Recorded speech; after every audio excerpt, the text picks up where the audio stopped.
But then in a regular checkup, which I have every single year, in a regular checkup, another lump was found, this time the other breast. And it turned out to be stage 1 cancer. And for that, I only had to go through radiation therapy. So that was not that difficult. But then 2 years later, I had another lump found again but in the other opposite breast. So 3 times. And I think that's why it's so important now to talk about this and create awareness, is because more and more younger women are being diagnosed nowadays.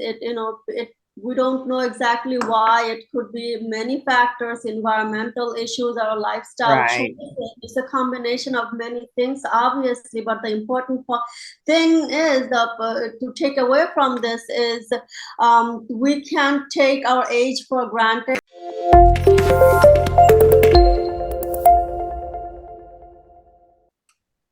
Hello, everyone. Welcome to another episode of our Total Fitness program, where we discuss important health topics for staying healthy. Breast cancer does not discriminate, but it is survivable when caught early. October is Breast Cancer Awareness Month, and in addition to raising awareness, I think it's also more than appropriate to acknowledge the thousands upon thousands of people, including our guest today, Bridget Herrera, who is a survivor of this difficult disease.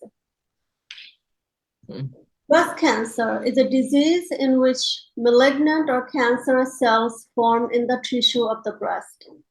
And did you know that 1 out of 8 women will develop breast cancer in her lifetime? This year, an estimated 43,550 women will die from breast cancer in the United States alone. And there are over 3.8 million breast cancer survivors in the States today. And on average, every 2 minutes, a woman is diagnosed with breast cancer. And according to data from the International Agency for Research on Cancer, in Bangladesh, more than 13,000 women are diagnosed with breast cancer, and over 7,000 will die every year. Joining with us today is Bridget Herrera, who is an international educator and has lived in 5 different countries, working with her husband and raising their kids abroad. Bridget is currently living in Bangladesh and is an educational advisor at the American International School Dhaka, AIST. Bridget, thank you so much for joining with us today to share your survival story, as well as raise hope for others who might be going through it and giving them hope. How are you? Thank you so much, Tazia, for inviting me. I'm doing great. Thank you. Very happy to be here. Wonderful. Thanks. So can we begin with you briefly sharing your story with us, what your journey was, how it, when you first found out you have breast cancer, and, what you felt, what you went through. Right. And it's not that brief. Obviously, I'm old, and the story really starts when my mother was diagnosed when I was about 8 years old. And so, wow. as you can imagine, that was a long time ago. And Yes. she, 2 years later, did die of breast cancer. Of course, at that time, so little was known about it. And, there was little treatment available. So that's where it really started. But jump forward to when I was about 39. And Wow. yeah, I was having a cough, went to the doctor, and he wisely, hearing my history too about my mother, did a breast exam and found a lump. And I was living in Quito, Ecuador at the time. And Wow. so to get news like that in a foreign country is not that easy. But my biggest thought was, doggone it, I'm not going to let history repeat itself. I'm not going to leave my children as I was left. And so I was very fortunate that it was caught early. It was stage 2 cancer and had not spread to the lymph nodes. I did have to do both chemotherapy and radiation treatment, and it was a rough time. But at no point, was I ever really in danger. You know, Luckily, I was healthy otherwise, because I won't lie, chemotherapy is something that really can just, tear you down, I'm you right. know? So anyway, I went through that period. I turned 40 years old, completely bald, all my hair gone, but moved forward. What else are you going to do? And then I had about 20 plus years of being cancer free, which was absolutely wonderful. But then in a regular checkup, which I have every single year, in a regular checkup, another lump was found, this time the other breast. And it turned out to be stage 1 cancer. And for that, I only had to go through radiation therapy. So that was not that difficult. But then 2 years later, I had another lump found again but in the other opposite breast. So 3 times. And that this last time, which was just a year ago, I just finished chemo a year ago. It was stage 1 again, so that's great news, but just large enough that the doctor said, you're too healthy to not treat this, aggressively, to make sure. And I ended up having the full bilateral mastectomy too. So fortunate for that. But yeah, that's the story. I'm, knock on wood, I'm not going to be revisiting breast cancer in my lifetime. The breasts are gone. The chance of recurrence now is very, very slim.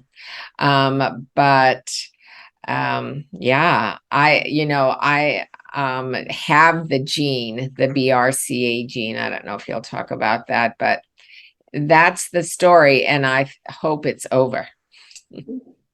Well, we hope so too, and we are so glad that you're healthy and you're smiling, you're Yeah. living, you're working, and Oh yeah. your family has you. And I was just hearing about your whole journey and how it started with your mother, and so it must have been such a tragic news when you first heard that when you lost your own mother at such a young age to have been because you were diagnosed very young as well. I mean, you were only 39 years old, and I think Yeah.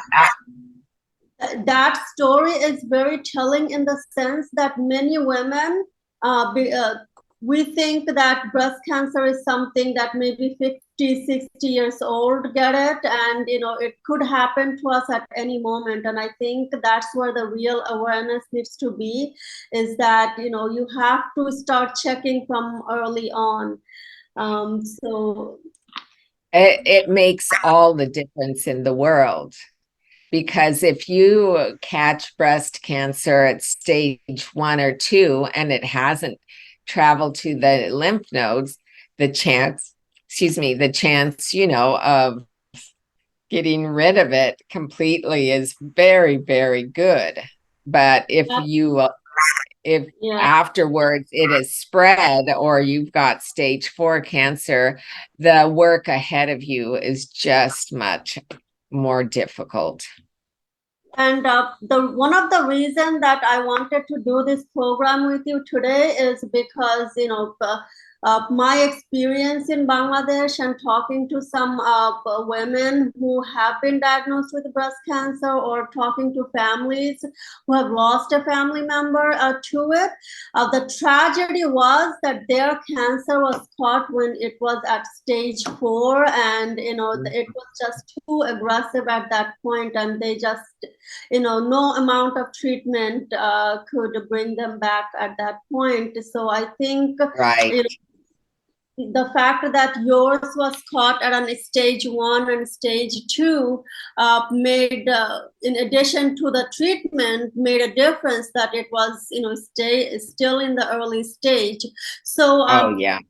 you say for women who don't have breast cancer yet, but because we're women, what can we do from now on to make sure that we're healthy and make sure that it's caught early on, so that we have a higher chance of survival?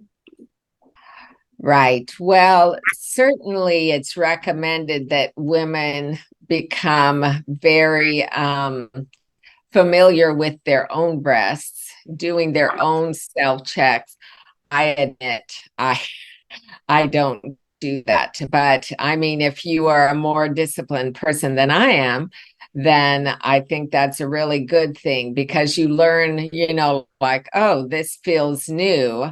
What might that be? And then you can go straight away to a doctor. But if you're not going to do it yourself, you should go to a medical physician who can do the breast check every year.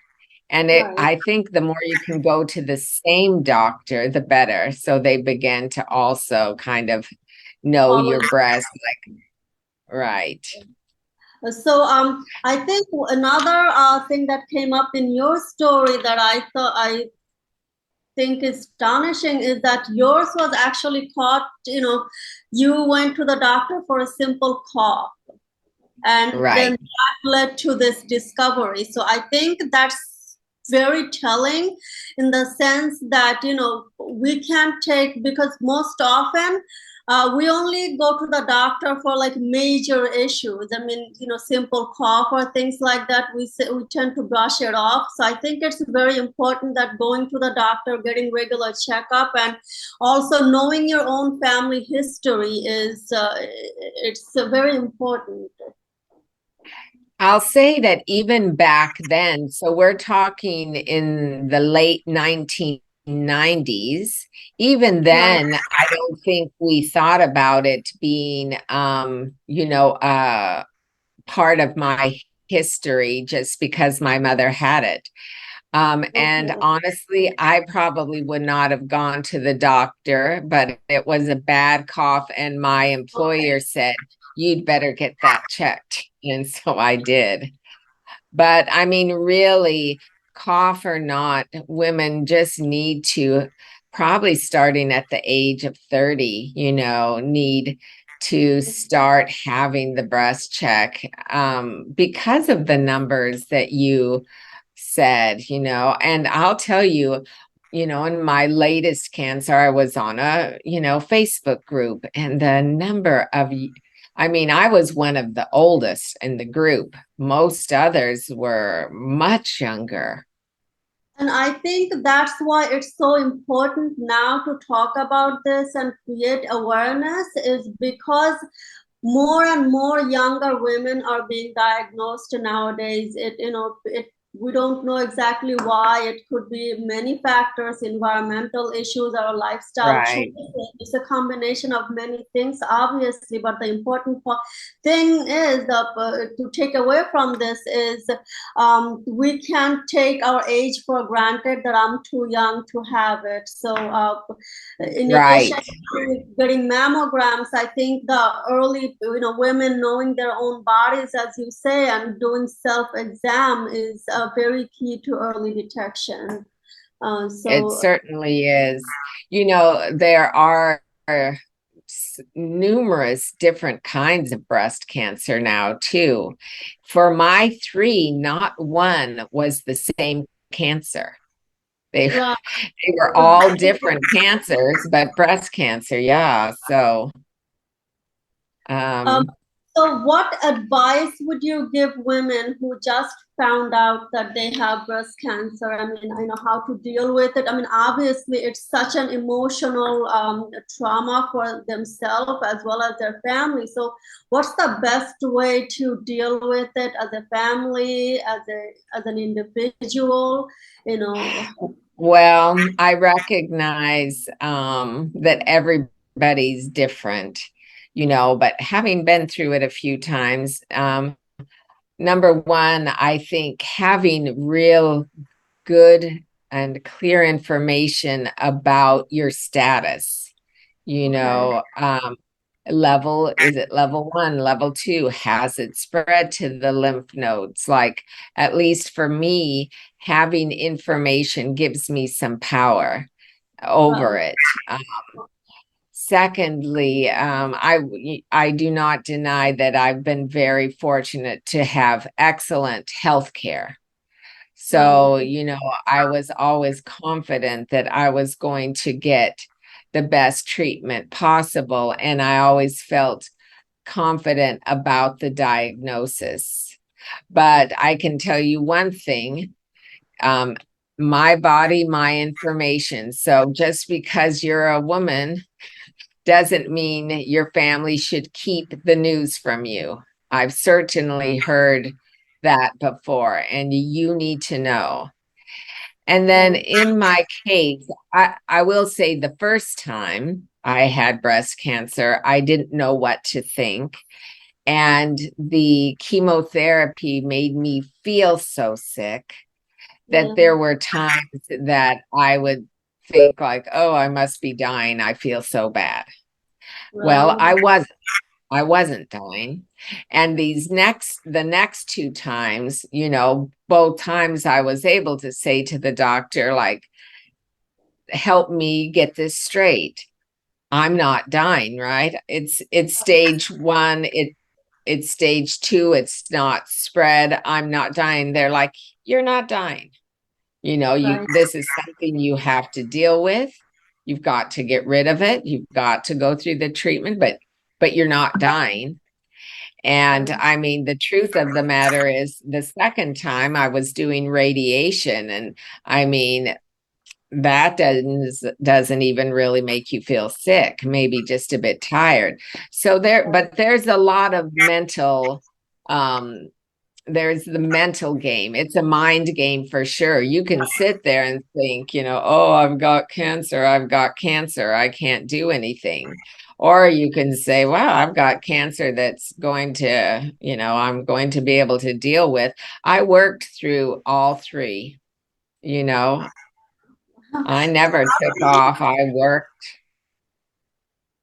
So how did you find the mental strength to, go through these treatments that wreak havoc on your system, as well as, was there ever at any point you felt frustration or anger that, because you had a revision of cancer, and, how does one deal with, the frustration or the mental devastation that comes with it, so that, they can continue to fight?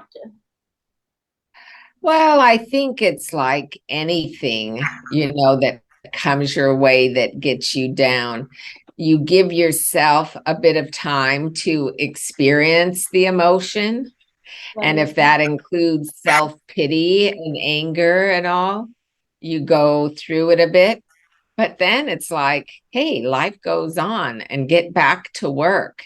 And Right. especially if you have children or a spouse, I mean, it's about you, but it's not just about you. Like, you have other people to care for, but other people watching you too. And, you think, is that the kind of example I want to be? So it's so I guess finding motivation for why I should live and why I need to continue living for the people that I love. It could be your children, it could be your loved ones, so that people are depending on you. So it's whatever the motivation. Everyone's motivation is different. So every person has to find their own motivation once they get over that initial devastation. Right. But also if your diagnosis is like stage 1 or 2 and you don't even have to even treat it, like they remove it and that's it. I mean, you should not be, in my opinion, wallowing in self-pity. You Right, should be cheering like, how lucky am I? I right, can't say that I would be the same if I had a stage 4 diagnosis. I can't absolutely. say that I'd be the same. And especially after having cancer 3 times, I might say, yeah, that's enough. I don't know, that, but I think you need to be really realistic. Like, are you truly sick? Having breast cancer, stage 1 or 2, I never felt sick Right, unless I was doing chemo. Then you can yeah. feel bad, but otherwise, no. So, I guess I just didn't feel like, I should be changing my whole way of being just because of a diagnosis. Right. So I think once someone is diagnosed, as you said, that knowing about their condition and the stage they're in, and then empowering themselves with as much right knowledge about that process is, it really gives them hope. It gives them that positive motivation they need to move forward, because I Right. think a sense of fear comes over someone who is first diagnosed, and they think, okay, Oh, I'm going to die. But once they know the right information, even if it's stage 4, it's all about knowing, okay, where do I go from here? What hope do I have? How long, even if it's a very aggressive one, how long do I have? And then taking one day at a time and not agreed. the entire emotion take over you. So I think that was a very important takeaway from what you said, is empowering yourself with the right knowledge, right? Agreed. I wholeheartedly agree. So I think from today's conversation with you, because we want to keep it short, so that everyone has Mhm. the time to watch this. But I think it was very important what you shared about how you were diagnosed and the age that you were diagnosed. And I think the takeaway from that is, I think every woman over 25, even earlier if possible, even 20, I mean, to start examining ourselves, being familiar with our own body, so that we can notice any changes. And it's also again, we're going back to that, having the right information and empowering ourselves. So Mhm. self-examination at an early age, that's information, that's knowledge, that's information that we're empowering ourselves with, to taking care of our, Right. following a healthy diet. So I want to ask you another thing. What health, what is your diet like? Or did you have to change your this eating habits or exercise, or your activity level, in order to stay healthy, stay on top of this? Honestly, the answer for me is no. Like, um, I wasn't given any special kind of diet. But I do feel that also my success when going through, chemo and all, is the fact that I am healthy already. I Yes, maintain an appropriate weight, I exercise, I eat healthy generally, and all of that means that when when your body starts taking on like chemo drugs, you're right, already in sort of good shape to handle it. If I had already had some other diseases due to obesity or something like that, it could have been a different story. So I mean, good health, just good, maintaining a good body weight, exercise, and eating healthfully, um, it really can just have such an impact. Right. So, eating healthy, staying active so that, we don't have any other comorbidities, and keeping our immune system strong and healthy so that it has the Yes, energy, the strength to fight this, should we have to ever fight it. So I exactly. think today's discussion was helpful and empowering for us, knowing what to do, knowing how to take care of ourselves from an early age, doing self-examination, and after the age of 35, yearly or bi-yearly mammograms to have a checkup and make sure that we are healthy, and knowing our family history. We should be more aware. If Yes, we lost a family member, then we should be more aware of taking care of ourselves, checking it more frequently so that it's detected early on, because study shows that if breast cancer is caught at stage 1, survival rate is 93%. So I think right. that's a huge success rate. So we should be hopeful about that. Breast cancer is not yet a thing of the past, but it is survivable, and it can be caught early if we are aware. Yes, That's the goal for today's discussion, is to bring awareness as well as raise hope that breast cancer is not a death sentence. Yes, as no, women and men can have it, but catching right. it early on, and but moving forward, and taking it down head on. So I think that's very important. So Bridget, thank you so much for joining us Um, today and sharing your story, and I hope it will inspire others to take care of themselves, to do self-exam, no matter at what age they are. So again, thank you so much for thank you joining so much. us. Goodbye. Thank you. Bye.